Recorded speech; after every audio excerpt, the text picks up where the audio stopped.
Personne n'a pu passer à côté de l'affaire Nekfeu. Depuis le début de la semaine, tous les réseaux sociaux sont envahis de contenu sur l'affaire. Alors aujourd'hui, je ne vais pas te résumer tous les tenants et aboutissants de l'histoire, parce que ces informations sont extrêmement accessibles et disponibles sur tous les réseaux sociaux. On va plutôt se concentrer sur le communiqué qu'a fait Nekfeu suite aux accusations. Un petit peu à la manière de Fabien Olicard qui analyse le comportement non-verbal des politiciens. On va ici s'intéresser aux formulations potentiellement manipulatoires, aux biais cognitifs utilisés dans ce communiqué. Que tu l'aies déjà lu ou non, je vais t'apporter un angle de vision différent.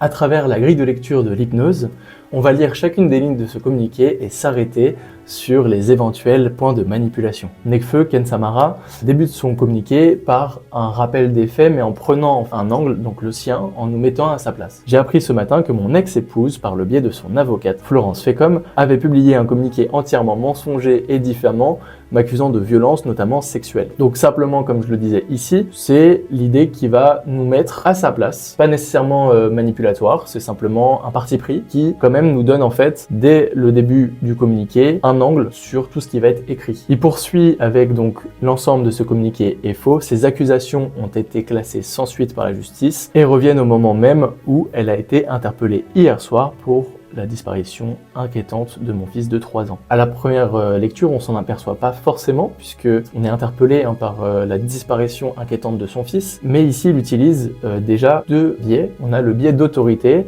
Il fait appel à la justice qui est une figure d'autorité. Et il va également amener des nouveaux faits en sous-entendant qu'il y aurait une corrélation entre ces nouveaux faits et ce pourquoi il est accusé de base. Donc pour ce qui est de la figure d'autorité, il va donc ici dire que l'affaire a été classée sans suite. En droit, il y a quand même une différence importante entre une affaire classée sans suite, souvent par manque de preuves, et une affaire où on a relaxé la personne en donnant un verdict non coupable. Ici, l'information à saisir, c'est pas forcément qu'il a été relaxé par la justice, mais plutôt qu'il n'a pas été innocenté. Cette différence de point de vue, elle est importante, parce que lorsqu'on lit le communiqué la première fois, c'est pas forcément ce qui est compris. Ensuite, pour rappel, son communiqué est une réponse aux accusations.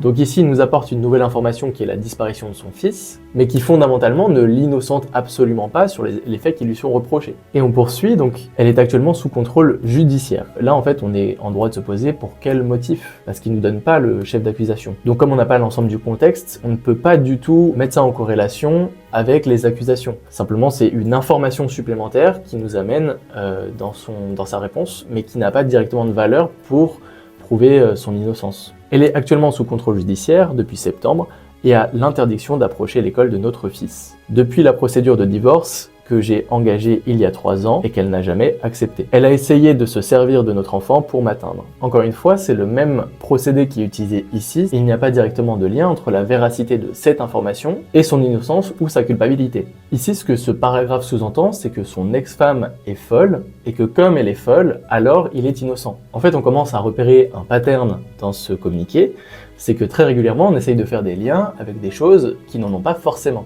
Et donc, on poursuit notre lecture. Elle a tenté en vain à l'époque déjà de me faire un chantage financier, me menaçant d'aller voir les médias si je ne lui versais pas une somme importante. Sachant bien ma discrétion et mes convictions profondes sur ce sujet qui me touche et que j'ai plusieurs fois essayé d'aborder à mon humble échelle, malgré ces accusations infondées et choquantes, elle a depuis été condamnée plusieurs fois. Même chose, je vais commencer ici par souligner le point commun avec les autres parties. Encore une fois, on ne sait pas qui, on ne sait pas quoi. Ici, il essaye de susciter de l'émotion en faisant appel à des valeurs universelles et fortes. Donc il va parler de discrétion, de conviction profonde, et tout ça à son humble échelle. Ces mots sont quand même particulièrement bien choisis pour susciter une forme d'empathie pour lui. Et en fait, il en fait une généralisation, comme si le fait d'avoir partagé ses valeurs par le passé le disculpait de ce qui lui est reproché.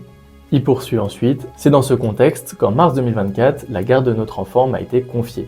Et là, moi j'ai un problème avec c'est dans ce contexte. Parce que ici, je suis pas persuadé qu'il nous ait donné le contexte qui a engagé le fait que la garde de l'enfant lui ait été confiée. Et encore une fois ici, le fait qu'il ait obtenu la garde de son fils n'engendre pas son innocence. N'arrivant pas à parvenir à ses fins par la voie judiciaire, elle tente désormais en désespoir de cause de salir mon honneur en public. Dans ce communiqué, il se positionne pleinement en victime et il amène d'autres éléments pour pleinement discréditer son ex-femme. La phrase suivante est vraiment le moment émotion de son communiqué. Il nous avait parlé d'honneur juste avant, et il poursuit donc « C'est pour l'honneur de mon fils que je me sens obligé de me justifier à mon tour par un communiqué ». Ce qui va faire varier l'interprétation, c'est que les faits soient vrais ou non. Parce que si les faits sont vrais, effectivement, c'est important pour lui de préserver son honneur et celui de son fils, mais si c'est faux, c'est un appel à l'émotion, et c'est donc une manipulation. On ne peut pas l'utiliser en soi pour se faire un avis, mais simplement, en manipulation, attirer l'empathie de la personne est toujours une bonne chose. Il va poursuivre avec à nouveau un appel au biais d'autorité. J'avais déjà transmis à la police tous les éléments prouvant mon innocence et les intentions malveillantes de mon ex-épouse, dont des échanges privés et des témoignages de sa propre famille confirmant mes propos. Il emploie ici à nouveau le biais d'autorité, et là encore il y a un truc qui me gêne, c'est qu'il nous dit qu'il a transmis tous les éléments qui prouvent son innocence, mais la police n'est pas la justice. La police n'est pas chargée d'incriminer ou innocenter les gens. Donc oui, peut-être qu'il a transmis des éléments, oui, peut-être que selon lui, ça prouve son innocence, mais ça ne prouve pas son innocence aux yeux de la justice. Et on peut repérer que toutes ces petites nuances au fur et à mesure de notre lecture nous orientent vers la réflexion qu'il est purement innocent et qu'il vit une injustice. On arrive bientôt à la fin de son communiqué, elle sera à nouveau jugée en janvier 2025. Je n'aurais jamais pensé un jour me retrouver dans cette situation humiliante, et j'en suis d'autant plus attristé et dégoûté que je crois fermement qu'il faut redoubler d'efforts pour faire entendre la voix des femmes victimes de violences. Ici, il n'utilise pas un biais en particulier, mais il fait ce que beaucoup de politiciens utilisent sur les plateaux, c'est d'appeler au bon sens, à la logique et de prendre un positionnement ferme. Ici, le militantisme en faveur des femmes victimes de violences. Et pour conclure son communiqué, il termine avec une phrase forte. J'ai moi-même un jour dit, avec aplomb, qu'il n'y avait pas de fumée sans feu sur ce sujet. Mais la vie me montrait qu'en de rares occasions, d'autres motivations pouvaient entrer en jeu, c'est mon cas aujourd'hui. Comme dans son dernier paragraphe, il est encore dans l'appel à la logique et au bon sens, et par-dessus, il utilise une forme de biais de cohérence. Comme il a toujours milité dans ce sens, aujourd'hui, il n'irait pas dans le sens inverse. Maintenant qu'on a analysé chaque partie de ce communiqué, on a un petit peu plus de recul sur les mécanismes qui sont utilisés, les formulations et l'impact que ça peut avoir sur nous. En fait, ce qu'il faut se dire, c'est que dans ce genre de situation, on fait appel généralement à des gens dont l'expertise est la gestion de crise. Ça peut être des cabinets remplis de plein de personnes qui vont réfléchir à la meilleure tournure de mots et aucune phrase n'est jamais laissée au hasard. Et ça m'amène au propos suivant. En fait, ce communiqué est un véritable cas d'école du théorème de Charles Pasqua. Si tu sais pas forcément ce que c'est, en fait, tu l'as forcément déjà vu en politique. Lorsqu'un journaliste va mettre un politicien dans l'embarras, plutôt que de lui répondre de manière directe, il va progressivement étouffer la question gênante en ajoutant une histoire sur l'histoire, sur l'histoire, jusqu'à ce que le spectateur soit complètement parasité par toutes ces informations, qu'il fasse inconsciemment des liens de corrélation entre toutes ces histoires, jusqu'à complètement absorber les propos du politicien. Dans son communiqué, Necfeu n'a de cesse d'ajouter des nouvelles histoires sur des histoires. Chaque paragraphe amène des éléments qui ne sont pas directement en lien avec les faits qui lui sont reprochés. Chacun de ces éléments est vague, il ne traite absolument pas complètement chacune de ces histoires. Et ça amène le lecteur à se disperser dans un ensemble d'informations trop compliquées à traiter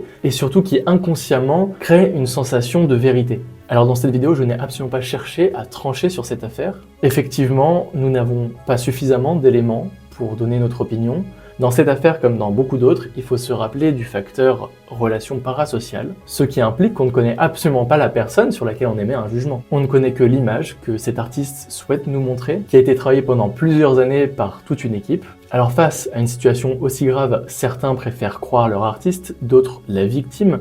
La vérité, c'est que nous n'avons pas suffisamment de clés aujourd'hui pour savoir, et que la bonne attitude à adopter est de faire fonctionner son esprit critique et de prendre un maximum de distance dans ses relations parasociales. Necfeu est loin d'être le premier artiste auquel on reproche ce genre de fait, et on l'a constaté dans de nombreuses affaires, il y a rarement de fumée sans feu. Merci d'avoir suivi cette vidéo jusqu'au bout, moi c'est Hypnorel, je suis hypnotiseur de spectacle, et sur mon compte tu peux retrouver de nombreux contenus autour du sujet de l'hypnose.